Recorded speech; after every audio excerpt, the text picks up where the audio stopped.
یہ جو عمل ہے ہینڈ پریکٹس کا، یہ زنا سے انسان کو بچاتا بھی نہیں ہے، کیونکہ یہ خواہش نفس ایسی چیز ہے کہ یہ پوری کرنے سے بڑھتی ہے۔ آپ جو نوجوانوں کی ہسٹری جمع کریں نا، تو ایسا نہیں ہوتا کہ جس نے ایک دفعہ کیا تو بس زندگی میں ایک ہی دفعہ کیا۔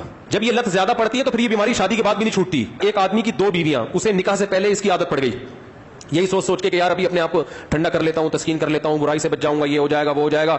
شیطان نے الٹے سیدھے اس کو جو ہے نا دلائل دیے، اور کہتا ہے مجھے یہ برائی جب ہو گیا تو چسکا لگ گیا۔ پھر کہہ رہے پھر جب میں نے نکاح کیا ہے نا، ایک شادی کی ہے تو میری یہ عادت نہیں چھوٹی، دوسری 2 بیویاں اس کی، کہہ رہے پھر بھی نہیں چھوٹی۔ تو کہہ رہے میں اتنا غصے میں آ جاتا تھا کہ یار میری بیویاں بھی ہیں پھر بھی مجھے ان کو تسکین اس میں ہوتی ہے۔ پھر تو ہینڈ پریکٹس کا ایک یہ بھی بڑا نقصان ہے کہ جب اس کی لت پڑ جاتی ہے تو شادی کے بعد بھی یہ عادت نہیں چھوٹتی۔ تو وہ کہہ رہے میری 2 بیویاں تھیں، میں اتنا مجبور ہو گیا کہ ایک دن میں نے قسم اٹھائی کہ آئندہ میں نے اپنے ہاتھ سے اپنے آپ کو فارغ کیا تو میری دونوں بیویوں کو 3 طلاقیں۔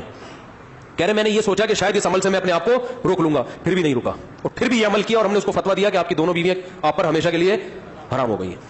تو اب آپ بتاؤ اس پہ کیا گزر رہی ہوگی۔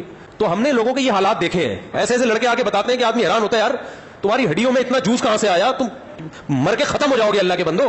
جب بھی یہ گناہ ہو جائے 2 رکعت پڑھ کے توبہ کرنی ہے، اللہ سے معافی مانگنا ہے، اور اپنے آپ کو کوئی سزا دینی ہے، صدقہ کے ذریعے یا روزے کے۔ سب سے بہتر سزا روزہ ہے، صدقے سے اتنا فائدہ نہیں ہوتا، روزے سے اس میں زیادہ فائدہ ہوتا ہے۔ تو اسی طرح جم جانے والے بھی اکثر ان برائیوں سے بچ جاتے ہیں، اور اس برائی سے بچنے کا بہت فائدہ ہے دنیا میں بھی آخرت میں بھی۔ لیکن میں نے آپ کو بتایا اس میں مایوس نہیں ہونا، یہ چیزیں جلدی نہیں چھوٹتی۔ ایک چیز کی لت اگر پڑ چکی ہو تو پھر ٹائم لگتا ہے چیزوں کو چھوٹنے میں، لیکن لڑتے رہنا ہے زندگی بھر۔ تو یہ جو حرکت ہے نا ہینڈ پریکٹس، اس سے بھی انسان مینٹلی کیا ہو جاتا ہے، بہت ڈسٹرب ہوتا ہے، جس سے جو نیچرل ایک پروسیس قدرت نے رکھا ہے، خدا نے رکھا ہے، وہ بہت برے طریقے سے متاثر ہوتا ہے اس عمل سے۔